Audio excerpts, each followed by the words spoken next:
Assalamualaikum warahmatullahi wabarakatuh. Waalaikumsalam warahmatullahi wabarakatuh. Alhamdulillahil jabbaril qahhar, al-azizil ghaffar, khaliqil jannati wan nar. Wassalatu wassalamu ala sayyidina wa maulana Muhammadinil Mukhtar wa ala alihi wa ashabihil adhar. Amma ba'du. Saudara-saudara kaum muslimin rahimakumullah. Pada pertemuan kali ini kita akan membicarakan tentang neraka dan calon-calon penghuninya.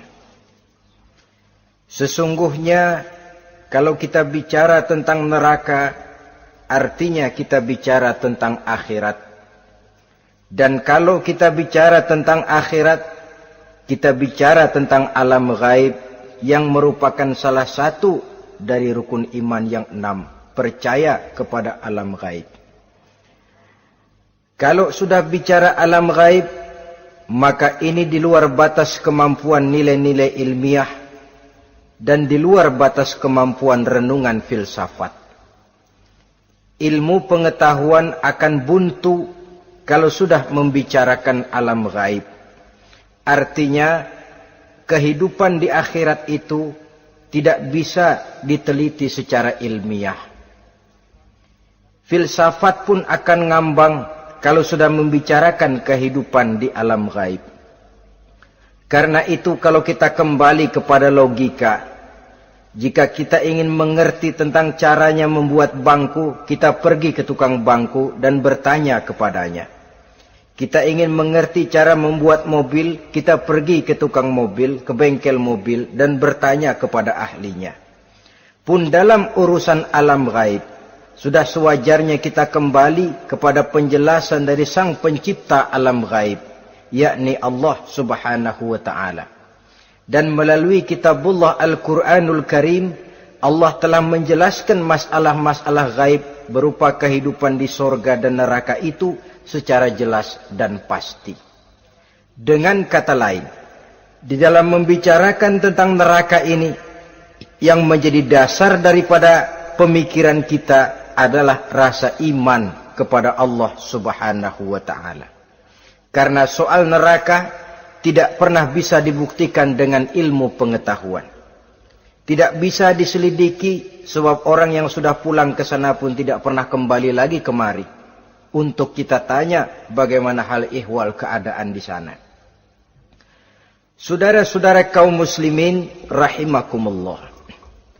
Neraka dalam istilah Quran selalu disebut dengan narun,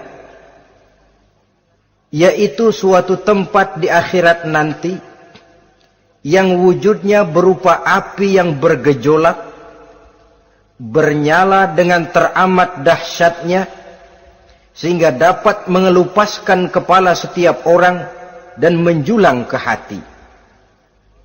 Diriwayatkan oleh Imam Bukhari dan Muslim bahwa Rasulullah sallallahu alaihi wasallam pernah bersabda, "Narukum hazihi allati tuqiduna juz'un min 70 jazaan min harri jahannam." Qalu, "Wallahi in kanat lakafiyatun ya Rasulullah." Qala, "Fa innaha fadulat bi 69 jazaa." Apimu yang kamu pakai di dunia ini, kata Nabi, untuk memasak, untuk menyalakan lampu, api yang kau pakai di dunia ini cuma satu bagian kecil dari 70 kali bagian panasnya neraka jahanam. Sahabat waktu itu terperanjat lalu berkata, "Wallah, in kanat lakafiyatun ya Rasulullah." Ya Rasul, api di dunia ini saja sudah cukup untuk menghanguskan kami, untuk menghanguskan apa yang ada.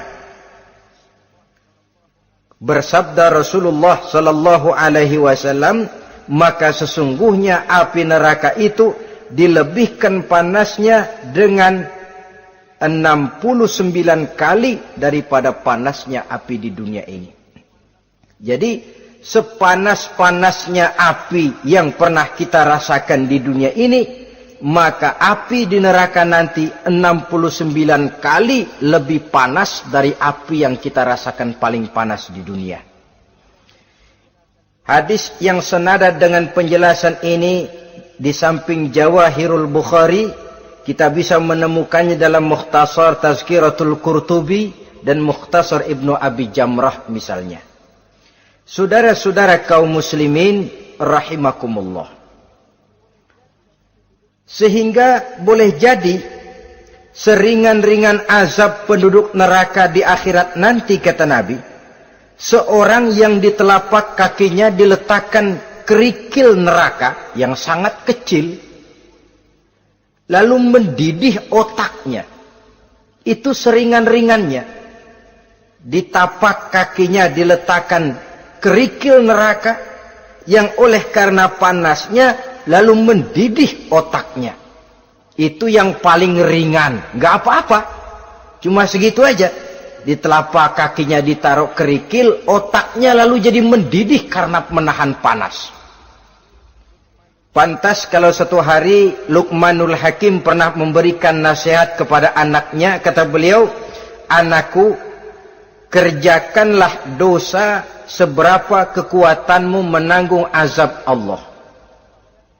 Dan laksanakan ibadah seberapa hajat dan keperluanmu kepada Allah. Berapa banyak hajatmu kepada Allah, begitulah kamu harus beribadah. Kalau kamu merasa tidak berhajat dan tidak perlu apa-apa kepada Allah, ya tidak usah ibadah." Logikanya kan begitu. Saudara-saudara, dalam hidup ini ada nggak yang nggak perlu kepada Allah? Ada nggak? Seluruh kita memerlukan Allah. Karena itu Luqman betul dengan bahasa diplomatis, "Anakku, kerjakan ibadah seberapa hajatmu kepada Allah. Makin banyak hajatmu kepada Allah, makin banyak hendaknya kamu melaksanakan ibadah. Tapi kalau kamu sudah merasa bisa hidup tanpa Allah, persilahkan kamu tidak usah ibadah." Sebaliknya, kerjakan dosa seberapa kekuatanmu menanggung azab siksaan Allah. Kalau merasa sudah belajar ilmu kebal, kira-kira di neraka nanti nggak apa-apa, persilahkan kerjakan dosa sebanyak-banyaknya. Tapi kalau masih berpikir, gua mah jangan dibakar di neraka, nginjak puntung rokok, gua lompat. Kalau masih berpikir ke situ, ya hati-hati, saudara-saudara. Nah, sebagaimana surga, neraka pun ada pintu-pintunya. Dan yang melalui pintu-pintu itu sesuai dengan dosa yang dia kerjakan pada waktu kehidupannya di dunia ini. Jadi setelah manusia diadili, mereka kumpul di padang mahsyar beramai-ramai. Yang mendapat kitab di tangan kanan, yang selamat dari proses pengadilan, yang sudah nyata lebih banyak kebaikannya daripada kesalahannya, wajah mereka berseri-seri. Tapi yang rapotnya merah, yang timbangannya lebih banyak kejahatannya, mereka mukanya udah pada gulem. Di tengah itulah kedengaran pernyataan dari Allah Subhanahu wa ta'ala, "Salamun qaulan min Rabbir Rahim." Ada ucapan selamat dari Allah, Tuhan yang Maha Pengasih dan Maha Penyayang. "Salamun alaikum." Selamatlah kamu, wahai orang-orang yang kelak akan sampai ke surga. Yang lulus di pengadilan dapat ucapan selamat dari Allah. Tapi pada saat itu juga Allah mengatakan, "Wamtazul yawma ayyuhal mujrimun." Pada hari ini, semua orang-orang yang kurang ajar, supaya minggir. Wamtazul yawma ayyuhal mujrimun. Orang-orang yang durjana, kelompok durhaka, para pembuat dosa, misah hari ini, minggir semuanya. Kamu akan digiring ke dalam neraka. Saudara-saudara kaum muslimin rahimakumullah. Baik mereka yang akan menuju surga, baik mereka yang akan masuk ke dalam neraka, sama melintasi satu jembatan yang melintang di atas neraka. Dalam surah Maryam ayat 71 dan 72, walaupun jembatan itu tidak digambarkan secara jelas, tapi kita temukan penjelasan Allah sebagai berikut. Wa inna minkum illa wariduha kana ala rabbika hatman maqdiyya thumma nunajjil ladzina taqaw wa nazaru zalimina fiha jasiyya. Saudara-saudara, dan tidak ada setiap orang pun kecuali mereka akan melalui api neraka itu. Adapun orang-orang yang bertakwa, mereka diselamatkan oleh Allah, sedangkan orang-orang yang zalim, mereka terlempar ke dalam jurang neraka. Nah, itu yang dinamakan dengan sirat. Ada memang riwayat menjelaskan bahwa sirat itu kecilnya seperti rambut dibelah 7, tajamnya lebih tajam dari mata pedang. Tapi dalam banyak hal, orang lewat di atas sirat itu bergantung kepada amalannya waktu dia hidup di dunia ini. Maka jangan heran ada orang yang lewat di atas sirat itu seperti kilat. Lep, sudah sampai di surga. Ada yang lewat di atas sirat itu seperti orang terbang. Ada yang lewat di atas sirat itu seperti orang lari. Ada yang seperti jalannya onta. Ada yang merangkak. Ada yang gelantungan. Ada yang sudah hampir sampai ke tepian sana untuk masuk ke dalam surga, terpeleset nyemplung juga ke dalam neraka. Sesuai dengan amalan pada waktu mereka hidup di kehidupan dunia yang sekarang ini. Saudara-saudara kaum muslimin rahimakumullah. Apabila orang terperosok lalu masuk ke dalam neraka, bagaimanakah ihwal keadaan di neraka? Panasnya sudah kita jelaskan tadi. 70 kali lipat dari sepanas-panasnya api di dunia ini. Lalu orang-orang yang masuk ke dalam neraka, mereka juga mendapat pakaian, makanan, minuman, perhiasan. Tapi makanannya, minumannya, perhiasannya lain dengan orang-orang yang sampai di surga. Mereka juga diberikan buah-buahan, sebab di neraka juga ada pohon. Namanya pohon zakum. Buahnya duri dari api. Dan itu yang akan jadi lalap makanannya orang-orang neraka. Di dalam surah As-Saffat ayat 64-65 Allah subhanahu wa ta'ala menjelaskan, Innaha syajaratun takhruju fi aslil jahim tal'uha ka'annahu ru'usus sayatin. Sesungguhnya pohon zakum itu adalah satu pohon yang akarnya keluar dari dasar neraka, yang buahnya seperti kepala setan. Ini sudah untuk bahasa yang sangat menyeramkan ini. Pohon itu tumbuh dari dasar neraka, buahnya mirip kepala setan. Itu akan dijadikan makanannya orang-orang yang ada di dalam neraka. Perhiasannya apa? Surah Al-Insan ayat 4, Inna a'tadna lil kafirina salasilan wa aghlalan wa sa'ira. Sesungguhnya kami sediakan bagi orang-orang kafir itu di dalam neraka segala macam rantai, cambuk-cambuk dan belenggu-belenggu neraka, terbuat dari api neraka, siap untuk merantai, membelenggu dan mencambuk mereka. Jadi dikasih perhiasan, lehernya dikalungin rantai, tangannya dipakein belenggu, ada cambuk-cambuk yang seluruhnya terbuat dari api neraka. Begitu mereka sampai ke pintu neraka yang namanya malaikat Zabaniyah, penjaga neraka, udah bukan main gemesnya dah. Ya, nyambutnya enggak ada ramahnya, lain sama malaikat Ridwan, penjaga surga. Ramah, murah senyum, Begitu orang mau masuk surga, salamun alaikum tibtum fadkhuluha khalidin. Keselamatan atas kamu, sungguh kamu telah beruntung. Sekaranglah masuk kamu ke dalam surga dan kekalah tinggal selama-lamanya di sana. Ramah, murah senyum, selamat datang, selamat tiba di tempat yang penuh kenikmatan. Mari persilahkan. Ini malaikat Ridwan. Malaikat Malik, malaikat Zabaniyah lain lagi. Dia nungguin pabrik. Sadis menerima, matanya melotot. Ini dia. Manusia-manusia kurang ajar yang waktu di dunia sudah datang para rasul, sudah turun agama, sudah datang Al-Quran, tapi belagak pilon. Sini loh. Nih, rantai, belenggu. Lalu dirangkeng, dimasukkan ke dalam neraka. Na'udzubillah, summa na'udzubillah. Saudara-saudara, lalu terpikir oleh kita, kalau begitu panasnya api neraka, sekali lempar orang terus mati dong. Ya enak kalau boleh begitu sih. Begitu dilempar ke neraka terus mati, enak. Ternyata tidak.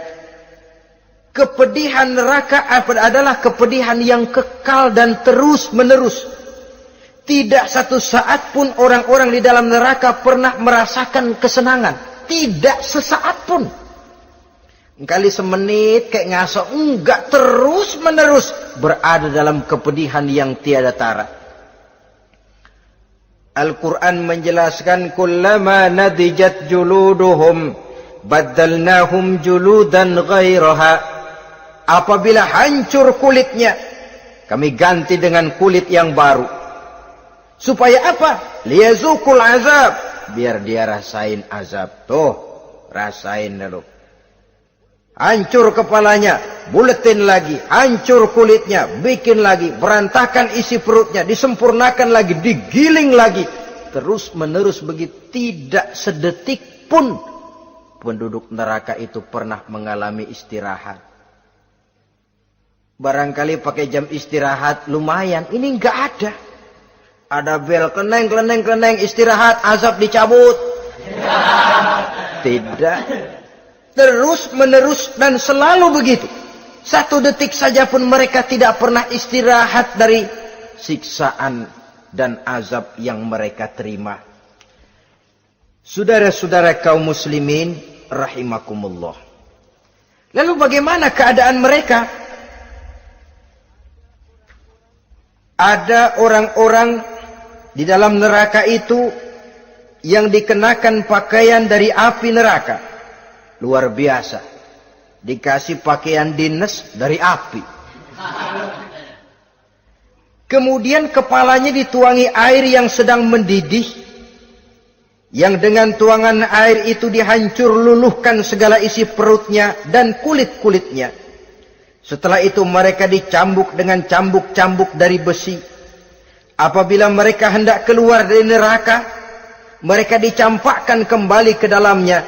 Dan dikatakan kepada mereka, rasakan siksaan yang membakar ini. Dalam surah Al-Hajj ayat 19-22, kita bisa simak firman Allah subhanahu wa ta'ala. Fallazina kafaru kutti'at lahum siyabun min nar. Yusabbu min fawqi ru'usihimul jahim yus'aru bihi ma fi butunihim wal julud walahum maqami'u min hadid kullama aradu an yakhruju minha min ghammin u'idu fiha wa zuku azabal hariq. Na'udzubillah summa na'udzubillah. Diberikan pakaian dari api, melolong, menyayat dia, memilukan, merintih dan meraung-raung. Lalu kepalanya diguyuri dengan air yang sangat mendidih. Hancur luluh isi perutnya. Masih dicambuk lagi dengan cambuk-cambuk dari besi. Mereka merambat. Mereka meraung. Mereka hendak lari. Mereka ingin keluar dari neraka. Tapi tiap kali mereka merambat ingin keluar, ditarik lagi. Kalau ucara kita, ayo, mau kemana lo? Apa kata malaikat penjaga neraka? Zuku azabal hariq. Rasa ini makan pencarian lo waktu di dunia. Saudara-saudara, lalu ada pula siksaan penduduk neraka itu, di mana dahi, lambung dan punggung mereka dipanggang dengan api neraka. Allah Karim. Kita di dunia ini tertusuk paku saja waktu berjalan, sudah bukan main pedihnya. Tertusuk duri saja, sudah bukan main pedihnya. Ini punggungnya, lambungnya, macam disate, dipanggang dari api neraka. Dalam At-Taubah ayat 35, kita temukan firman Allah, fi nari jahannama fatukwa biha hibahuhum wa junubuhum wa zuhuruhum. Na'udzubillah summa na'udzubillah. Kemudian ada pula penduduk neraka itu yang disiksa, lehernya diikat dengan rantai. Mereka spontan diseret-seret dengan sekeras-kerasnya dan dilemparkan ke dalam lautan air yang sedang mendidih. Kemudian mereka dibakar dalam api yang bergejolak dan menyala-nyala. Pada surah Al-Mu'min ayat 71 dan 72, Allah Subhanahu wa taala menjelaskan, izil aghlalu fi a'nakihim wassalasil yushabuna fil hamim summa fin nari yusjarun. Ketika belenggu dan rantai dipasang di leher mereka supaya mereka diseret ke dalam air yang sangat panas, kemudian mereka dibakar dalam api. Ada lagi penduduk neraka yang dipegang jambulnya lalu diseret ke tengah-tengah neraka, kemudian kepalanya digerujuki dengan air yang mendidih seperti yang dijelaskan dalam surah Ad-Dukhan ayat 47 dan 49. Pendeknya, azab dan siksaan neraka itu sesuailah dengan amalan dosa yang dikerjakan manusia pada waktu kehidupan di dunia ini. Maka dalam puncak perjalanan Mi'raj misalnya, kepada Rasulullah sallallahu alaihi wasallam diberikan berbagai macam penglihatan sebagai contoh dan tamsil dari kehidupan di dunia ini. Sejak dari penglihatan di jalan sampai kepada penglihatan surga dengan segala kenikmatannya dan neraka dengan seluruh azabnya, seluruhnya merupakan contoh teladan. Misalnya dalam perjalanan ketika hendak Mi'raj itu, sebelum berangkat Rasul disodorkan 2 minuman. Segelas berisi arak, segelas lagi berisi susu. Kata malaikat Jibril, ambillah salah satu minuman itu ya Muhammad. Lalu Rasul dengan tidak ragu-ragu, mantap betul beliau mengambil gelas yang berisi susu, lalu beliau minum. Setelah beliau minum itu, malaikat Jibril berkata, "Shaddaqta ya Muhammad." Engkau telah benar Muhammad. Laqad asabtal haqq, pilihanmu tepat. Kenapa ya Jibril? Untung susu yang kamu minum Muhammad. Kalau arak yang kamu ambil, pasti umatmu bakal jadi umat yang teler semua. Ini pun satu contoh buat kita semua, bahwa dalam kehidupan kita selalu berhadapan dengan susu dan arak, berhadapan dengan hak dan batil, berhadapan dengan benar dan salah. Maka hati-hati kita jangan sampai salah pilih karenanya. Lalu yang ada kaitannya dengan persoalan kita, penglihatan yang diberikan Allah kepada beliau di neraka. Beliau melihat sekelompok orang dilontari kepalanya dengan batu dari api neraka. Tiap kali dilontari kepala itu hancur berkeping-keping, berantakan otaknya. Lalu dibulatkan kembali. Setelah kepala itu bulat kembali, disambitin lagi. Menjerit, meraung, merintih kesakitan, hancur kepalanya, berantakan otaknya. Lalu dibulatkan lagi, terus menerus begitu, tidak pernah berhenti. Sampai Rasul bertanya, ya Jibril, ini orang kenapa kepalanya dilontari dengan api neraka sampai hancur lalu dibulatkan kembali? Kata malaikat Jibril, ya Muhammad, itulah contoh daripada umatmu yang berat untuk sujud kepada Allah Tuhannya. Itulah contoh dari umatmu yang waktu hidup di dunianya tidak pernah mendirikan solat sama sekali. Sombong yang paling sombong adalah sombong kepada Allah. Artinya tidak mau sujud kepada Sang Maha Penciptanya. Jadi barangkali saudara punya cita-cita atau keinginan, saya mau yang ini saja. Persilahkan, nggak usah sembahyang. Lalu ada lagi sekelompok kaum, perutnya besar, sebesar rumah, dililit dengan kala dan ular dari api neraka, diseret-seret dia di jurang neraka, dipatoki ular, hancur perutnya, dibulatkan lagi perut itu, diseret kembali, hancur lagi, dibulatkan lagi, terus menerus seperti itu. Kata Nabi, ya Jibril, ini apa lagi? Kata malaikat Jibril, wahai Muhammad, inilah contoh daripada umatmu yang waktu di dunia suka makan riba alias renten dan suka makan harta anak yatim, suka ngobyekin anak yatim. Sok jadi pengasuh anak yatimnya lapar, pengasuhnya yang pada kenyang. Saudara hadirin yang saya muliakan, orang yang makan riba alias renten, orang yang makan harta anak yatim, begitu gambaran yang diperlihatkan kepada baginda Rasulullah sallallahu alaihi wasallam. Sebagian lagi ada penduduk neraka yang kukunya terbuat dari tembaga dari api neraka, panjang sangat kukunya itu, lalu mencakar-cakar mukanya sendiri, hancur mukanya berantakan, dicakari oleh kukunya itu, lalu dibulatkan lagi, dicakar lagi, hancur lagi, dibulatkan lagi. Pengangguran bener nih orang, muka sendiri dicakarin sendiri. Ya Jibril, ini tamsil apa Jibril? Ya Muhammad, itulah contoh dari umatmu yang pada waktu di dunianya enggak pernah rukun sama sesama saudaranya muslim. Suka nyari aib orang lain, suka ngejelekin orang lain, padahal orang lain itu saudaranya seakidah. Kan sama dengan nyakar muka sendiri namanya. Menepuk air di dulang, terpercik muka sendiri. Kejelekan saudaranya dikorek-korek, aib saudaranya diobral di pasar umum. Orang macam itu nanti tangannya akan tumbuh kuku panjang dari tembaga yang akan mencakar dan mengoyak-ngoyak mukanya sendiri. Itu kita bisa lihat nanti. Oh, ini yang waktu di dunia suka ngorek-ngorek kesalahan orang tuh lagi pada nyakarin mukanya. Oh, begitu. Saudara-saudara kaum muslimin rahimakumullah. Oleh karena itu Nabi ajarkan kita, tuba liman syaghalahu aibuhu an uyubin nas.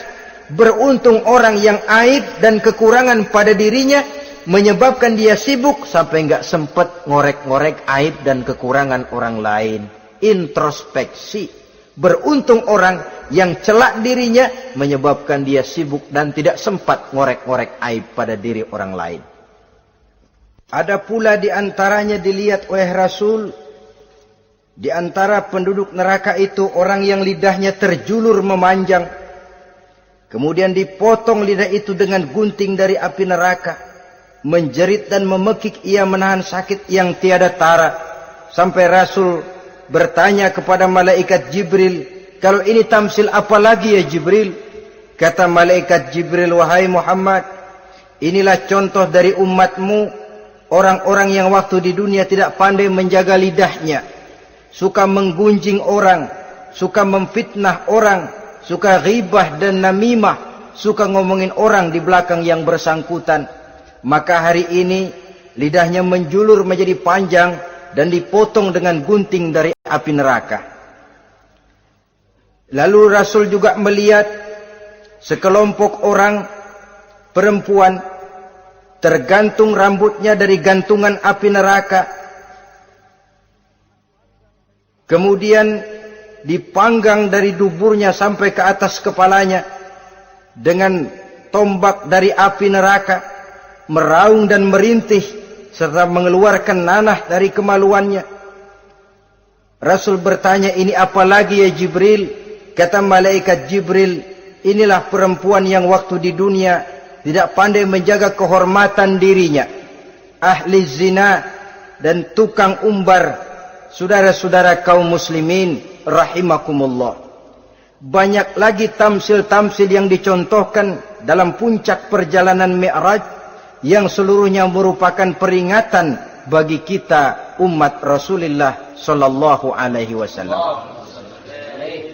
Nah, kemudian sekarang marilah kita bicarakan neraka itu satu demi satu. Yang pertama, dan ini yang paling dikenal orang, neraka Jahannam atau naru Jahannam. Siapa yang dijelaskan Allah akan menjadi penghuni neraka Jahannam ini? Pertama dalam surah Al-Ankabut ayat 68. Wa man azlamu mimman iftara 'ala Allahi kadziban aw kadzdzaba bil haqqi lamma ja'ahu alaysa fi jahannam maswal lil kafirin. Adapun orang-orang yang zalim kepada Allah, mendustakan ayat-ayat Allah dan mendustakan kebenaran setelah datang kebenaran itu, bukankah neraka Jahannam merupakan tempat kembali bagi orang-orang kafir? Jadi dalam Al-Ankabut ayat 68 ini dijelaskan, penduduk neraka Jahannam itu pertama adalah orang-orang kafir. Siapa orang kafir? Menurut keyakinan akidah kita, setiap orang di luar Islam adalah kafir. Kemudian yang kedua dalam surah Al-Hijr ayat 42 dan 43, penduduk neraka Jahannam itu, inna ibadi laisa laka alaihim sultanun illa man ittaba'aka minal ghawin wa inna jahannama la maw'iduhum ajma'in. Sesungguhnya hamba-hambaku tidak akan bisa kamu kuasai, hai iblis, kecuali mereka yang mengikuti tipu dayamu. Sesungguhnya neraka Jahannamlah tempat mereka seluruhnya. Kalau kita perhatikan ayat ini, maka penghuni neraka Jahannam yang kedua adalah para pengikut setan. Para pengikut setan dengan seluruh ajaran-ajaran yang dilancarkan oleh setan. Padahal pada saat hendak masuk neraka, setan jelas cuci tangan. Tugasnya cuma bagaimana mencari pengikut sebanyak-banyaknya yang akan nemenin dia di neraka nanti. Tapi pada saat orang digiring ke dalam neraka, setan cuci tangan. Mungkin orang menuntut, setan, gue ngikutin lu, sekarang kenapa jadi kemari? Nah, gue bilang juga apa? Kata setan, gue bilang juga apa, lu kenapa ngikutin?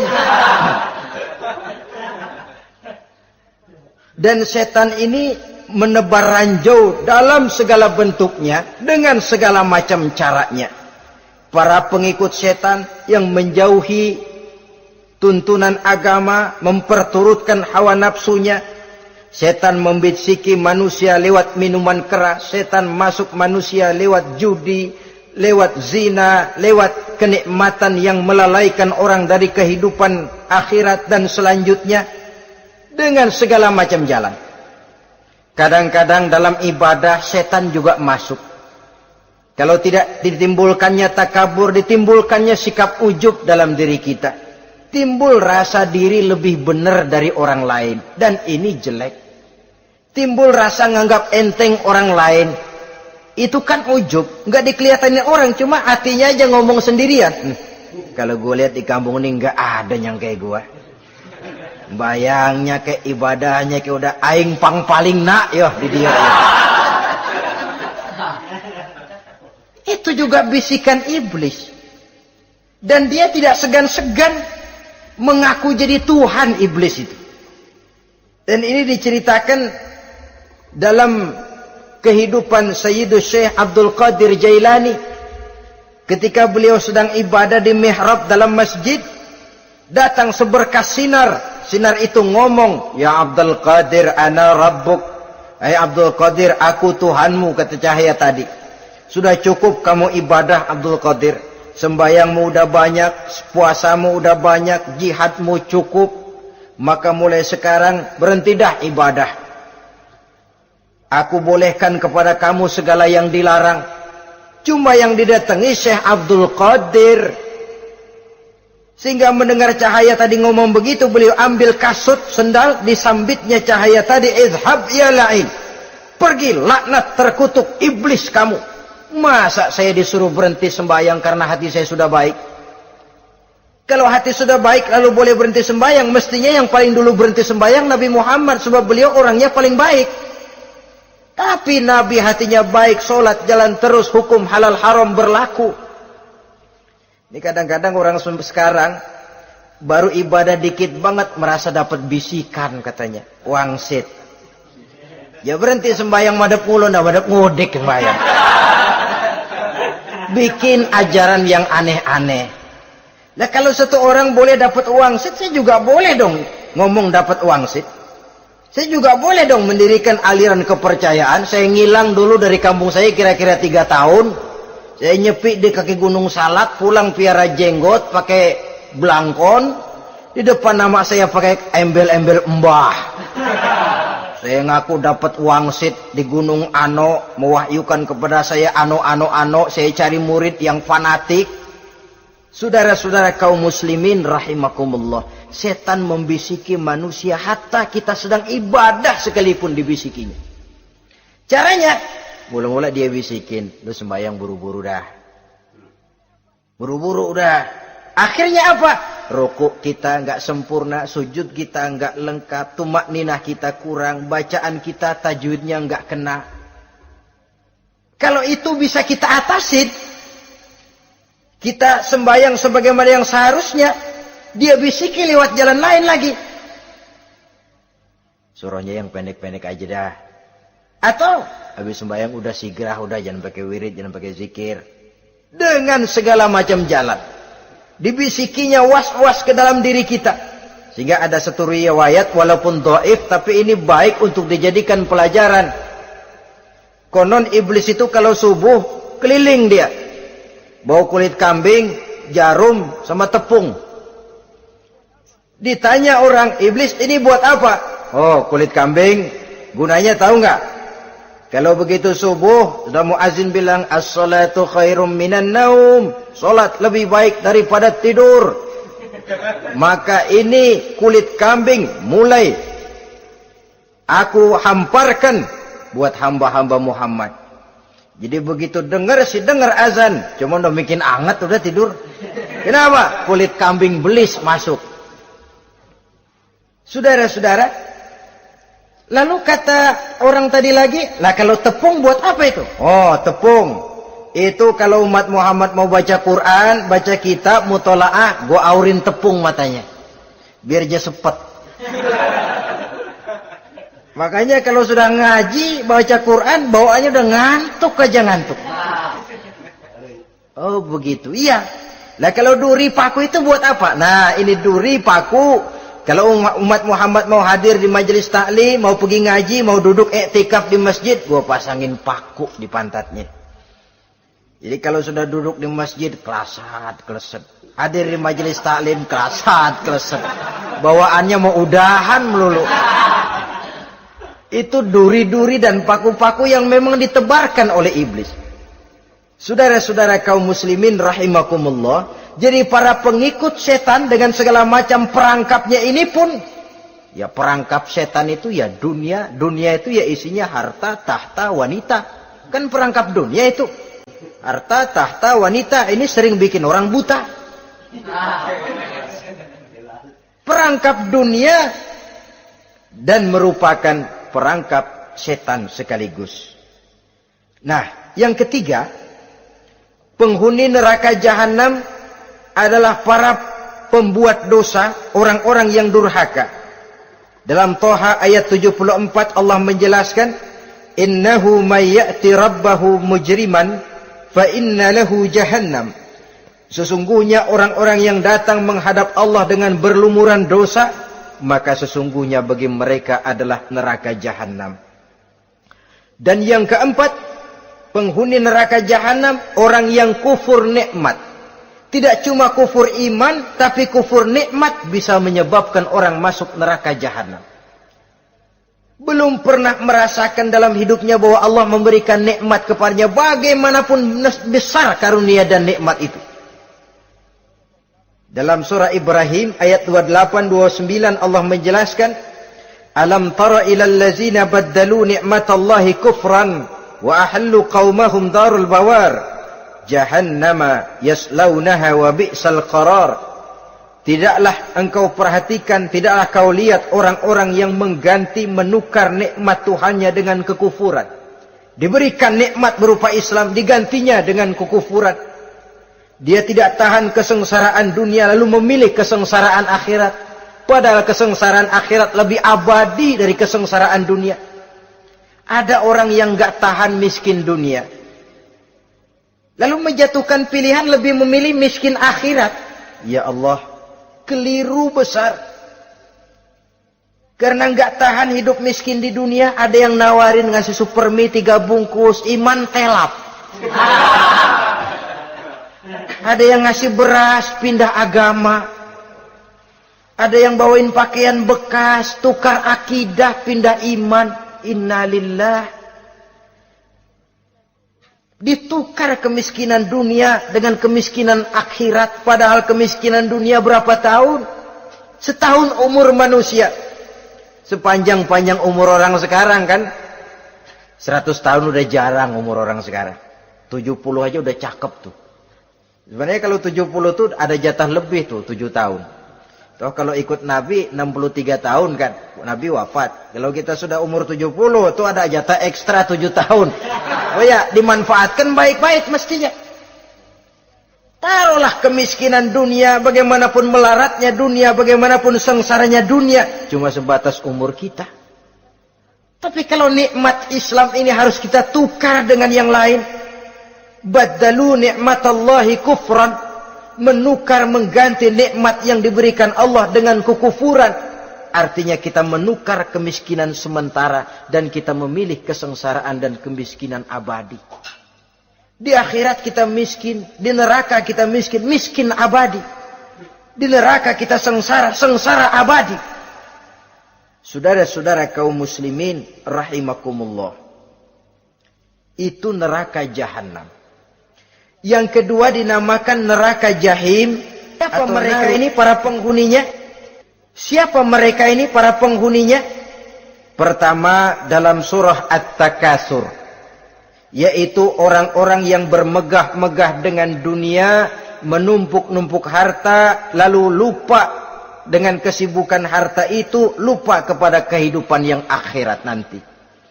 Alhaakumut takatsur hatta zurtumul maqabir kalla sawfa ta'lamun thumma kalla sawfa ta'lamun kalla law ta'lamuna ilmal yaqin la tarawunnal jahim.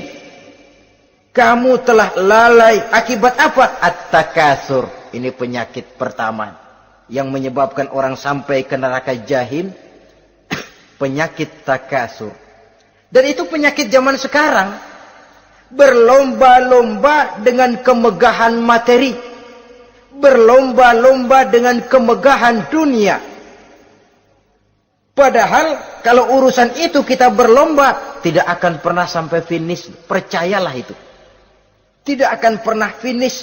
Sebab kemegahan dunia siklus, lingkaran setan. Kita anggap kalau punya duit 1 juta tenang, punya 1 juta berubah pikiran, lain lagi. Kita anggap kalau punya mobil enak, sudah punya mobil, lain lagi problemnya. Kita anggap kalau rumah sudah gedung, enak hidup, punya rumah gedung, lain lagi problemnya. Makanya pesan Nabi kalau ingin hidup tenang, urusan dunia lihat ke bawah, urusan akhirat lihat ke atas. Sering dicontohkan kalau punya mobil, bilang alhamdulillah kita punya mobil, tangga kita cuma punya motor. Kata yang punya motor, syukur banget kita punya motor, tangga kita punya sepeda doang. Kemana-mana kekejek mulu. Dayung. Kata yang punya sepeda, alhamdulillah kita punya sepeda, tetangga kita cuma jalan kaki, kemana-mana ngetuk mulu. Kata yang jalan kaki, alhamdulillah masih bisa jalan, tangga kita sebelah lumpuh bertahun-tahun gak kemana-mana. Kata yang lumpuh, alhamdulillah masih hidup, tangga kita kemarin mati gak balik lagi. Itu dalam urusan dunia. Sehingga sifat takatsur ini hilang. Tapi urusan akhirat, lihat ke atas. Kalau dia begitu sibuknya bisa jaga sholat, kenapa saya tidak? Kalau dia hidupnya sederhana, rajin sedekah, kenapa saya yang lebih kok enggak sanggup? Kalau dia bisa baca Quran, kenapa saya enggak? Lalu timbul gairah ingin mencontoh. Mencontoh orang dalam urusan ibadah menimbulkan ketenangan jiwa. Dan itu ada garis finishnya. Tapi kalau yang lumpuh lihat yang bisa jalan lihat yang naik sepeda, yang sepeda punya lihat motor, sudah punya motor lihat mobil, lihat pesawat terbang, pesawat lihat kereta api. Kapanlah awak nih mau bersyukur? Yang ada kurang saja padahal nikmat itu tidak pernah berhenti. Bukan dilarang orang kaya, tetapi perlombaan memperkaya diri itu yang dilarang. Karena kalau sudah perlombaan namanya jor-joran sifatnya. Prinsipnya tujuan menghalalkan cara ini yang dijaga oleh agama. Saudara-saudara, selain penyakit takasur yang menyebabkan orang sampai ke neraka jahim, juga perbuatan durjana. Dalam Al-Infitor ayat 13-14, innal abrara lafi na'im wa innal fujjara lafi jahim. Orang-orang yang berbakti, berbuat kebajikan, mereka akan mendapatkan neraka surga naim. Tetapi orang-orang yang fujar, durjana, kurang ajar, durhaka, lafi jahim, mereka akan mendapatkan neraka jahim. Lalu siapa lagi penghuni jahim itu? Orang-orang yang menentang dan menantang ayat-ayat Allah. Wallazina sa'au fi ayatina mu'ajizin ulaika ashabul jahim. Dan orang-orang yang berusaha menantang ayat-ayat Allah sehingga melemahkan orang-orang yang mau mengikuti rasul-rasul Allah. Menantang ayat Allah dan membuat lemah orang yang mengikuti rasul, melemahkan semangat orang yang mau mengikuti khitah dan perjalanan rasul. Lu mau bangun masjid, iya. Berabe, berat, jangan. Jangan aja kapok. Majelis taklim, pahit. Ngaji, berat, melemahkan ini. Sudah dia rusak, merusak lagi. Kalau rusak kan cuma sendirian. Ini tidak, sudah rusak, merusak. Mu'ajizin, melemahkan orang-orang yang mau mengikuti ayat-ayat Allah. Dan itu tidak jarang zaman sekarang ini. Orang yang melemahkan semangat kita dalam berjuang menegakkan kebenaran. Kita yakin Islam agama yang benar, kita yakin Islam agama yang sempurna. Ada saja orang yang melemahkan semangat kita, yang berteori bahwa ada ayat-ayat Quran yang tidak relevan lagi dengan situasi dan kondisi. Yang berteori bahwa Nabi Muhammad cuma sebagai manusia biasa yang tidak terlepas kemungkinan dari salah. Pendeknya melemahkan nilai-nilai semangat kita untuk memperjuangkan Islam ini. Ini pun termasuk mu'ajizin. Mereka akan menemukan nanti di akhirat kapling di dalam neraka yang dinamakan neraka jahim. Na'udzubillah summa na'udzubillah. Yang ketiga, saudara-saudara, di antara nama neraka itu adalah neraka hawiyah. Siapa penghuni neraka hawiyah ini? Dalam surah Al-Qari'ah ayat 8-11 dijelaskan secara simpel, wa amma man khaffat mawazinuhu fa ummuhu hawiyah. Adapun orang-orang yang ringan timbangan kebaikannya, maka tempatnya adalah neraka hawiyah. Artinya orang ini lebih berat timbangan kejahatannya, sedikit kebaikannya sehingga jadi ringan di timbangan akhirat nanti. Salat, puasa, zakat, tapi dosa yang dikerjakan masih lebih banyak ketimbang kebaikan yang dikerjakannya itu. Maka orang semacam ini apabila tidak mendapat syafaat, maka dia akan masuk ke dalam neraka yang namanya neraka hawiyah. Lalu yang keempat, neraka wail. Dalam surah Al-Ma'un ayat 1-7, garis besarnya yang mendapat neraka wail adalah para pendusta agama. Siapa sih pendusta agama itu? Ara'aita allazi yukazzibu biddin? Tidakkah kamu lihat siapa orang-orang yang mendustakan agama? Mendustakan agama, beragama tapi bohong, solatnya bohong, hajinya bohong, puasanya bohong, mendustakan agama. Siapa mereka? Fazalikal ladzi yad'ul yatim. Pertama, orang yang suka menghardik anak yatim. Anak yatim yang lemah, anak yatim yang tidak berdaya, yang hidup dipayungi kemiskinan dan kekurangan, bukan ditolongnya, malah dihardiknya. Jangan lupa, saudara yang sudah 2-3 kali pergi ke Makkah, saudara yang khusyuk dalam sujudnya, saudara yang mantap dalam puasanya, mungkin saja bisa terhalang masuk ke dalam surga, karena di samping rumah saudara ada anak yatim merintih menahan lapar dan haus.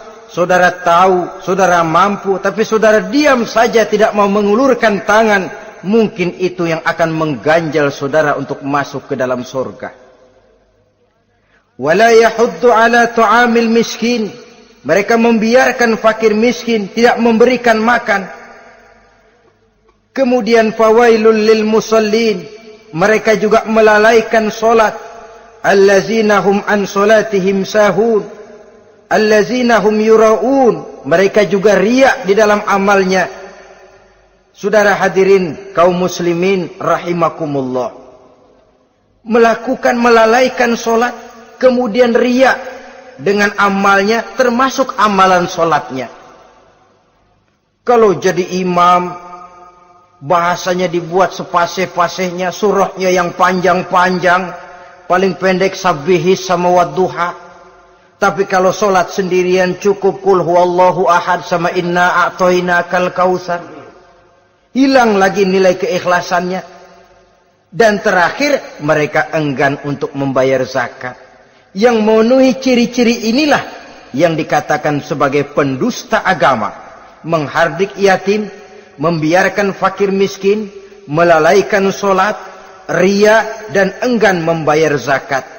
Mereka divonis mendapat neraka wail, seperti dalam surah Al-Ma'un ayat 1 sampai dengan 7. Saudara-saudara kaum muslimin rahimakumullah. Yang kelima, neraka sa'ir. Neraka sa'ir ini pertama buat mereka yang memakan harta yatim. Kalau tadi tidak mau membantu, ini malah membantu tapi tujuannya malah ngobyekin anak yatim. Mereka yang memakan harta yatim, dalam An-Nisa ayat 10, innal ladzina ya'kuluna amwalal yatama zulman innama ya'kuluna fi butunihim nara wa sayaslawna sa'ira. Sesungguhnya orang-orang yang memakan harta anak-anak yatim dengan zalim, mereka sebenarnya telah memakan neraka, memasukkan api neraka ke dalam perutnya. Mereka akan dilontarkan ke neraka sa'ir. Selain itu, orang-orang yang mengingkari apa yang diturunkan oleh Allah Subhanahu wa ta'ala, mengingkari kebenaran Quran, mengingkari Rasul, pendeknya mengingkari Islam, dijelaskan dalam surah Luqman ayat 21. Yang keenam, saudara-saudara, yang dinamakan dengan neraka laza namanya. Pertama, untuk pembangkang dan orang yang menjauhi agama. Yang kedua, orang yang berpaling dari kebenaran. Dan yang ketiga, orang yang suka menumpuk-numpuk harta dan menyimpannya, tidak mau membayar zakat, infak, apalagi sedekah. Ini kita temukan penjelasannya dalam surah Al-Ma'arij ayat 15 dan 17. Yang ketujuh dinamakan neraka Sakor. Siapa penghuni neraka Sakor ini? Pertama, orang yang tidak pernah sholat. Yang kedua, tidak pernah memberi makan orang-orang miskin. Yang ketiga, ahli membicarakan yang batil. Strategis betul dia, ulung kalau sudah mengatur kebatilan. Kemudian yang keempat, orang yang mendustakan hari akhir. Dalam surah Al-Muddatsir ayat 42 sampai 47, kepada penduduk neraka Saqar ditanya, "Ma salakakum fis Saqar?" Apa yang menyebabkan kamu masuk ke dalam neraka Saqar? Qalu lam naku minal musallin wa la naku nut'imal masakin wa kunna nakhudu ma'al khaidin wa kunna nukazzibu yaumaddin. Mereka menjawab, kami di dunia tidak pernah sholat, tidak pernah memberi makan fakir dan miskin. Kami selalu berkumpul dengan orang-orang yang batil dan membicarakan kebatilan, dan kami mendustakan adanya hari akhir. Yang kedelapan, yang terakhir adalah neraka Khutamah. Ini diperuntukkan bagi para pengumpat, pencela, para penghina orang lain, mencari aib saudaranya, kemudian juga mereka menumpuk, menghitung-hitung harta, lalu kikir dan bakhil dengan hartanya itu. Dalam surah Al-Hujurat ayat 11-12, kemudian surah Al-Humazah ayat 1 sampai dengan 7, kita temukan penjelasan itu. Pada akhirnya saudara-saudara, kalau penduduk surga mereka kekal di dalamnya, maka penduduk neraka ini ada dua macam. Ada penduduk musiman, ada penduduk permanen. Kalau yang namanya penduduk permanen, itu sudah punya paspor, KTP itu. Memang penduduk permanen itu mereka yang kekal selama-lamanya di dalam neraka. Mereka lah orang-orang musyrik dan orang-orang kafir, termasuk orang-orang munafik. Bahkan lebih dahsyat lagi yang namanya munafik. Kata Allah, innal munafiqin fid darkil asfal minan nar. Orang munafik itu berada di dasar jurang neraka yang paling bawah, keraknya neraka. Saudara-saudara, adapun penduduk yang semi permanen, ia masuk neraka buat sementara saja, sekedar dengan dosa-dosa yang dikerjakannya. Mereka adalah orang-orang mukmin yang asli, orang-orang Islam yang waktu di dunianya berbuat dosa. Mereka masuk ke dalam neraka, menerima azab sesuai dengan dosa yang dikerjakannya. Setelah itu mereka akan diangkat dari surga untuk ditempatkan di dalam, mereka akan diangkat dari neraka untuk ditempatkan di dalam surganya Allah Subhanahu wa ta'ala. Seperti banyak dijelaskan dalam hadis-hadis sahih yang diriwayatkan oleh Imam Bukhari dan Muslim. Nah, inilah sekelumit tentang neraka dan calon-calon penghuninya. Mudah-mudahan Allah jauhkan kita, Allah jauhkan anak cucu kita, amin. Allah jauhkan seluruh keluarga kita, amin, dari neraka dan dari azab neraka. Amin. Terima kasih dan mohon maaf. Wassalamualaikum warahmatullahi wabarakatuh. Waalaikumsalam warahmatullahi wabarakatuh.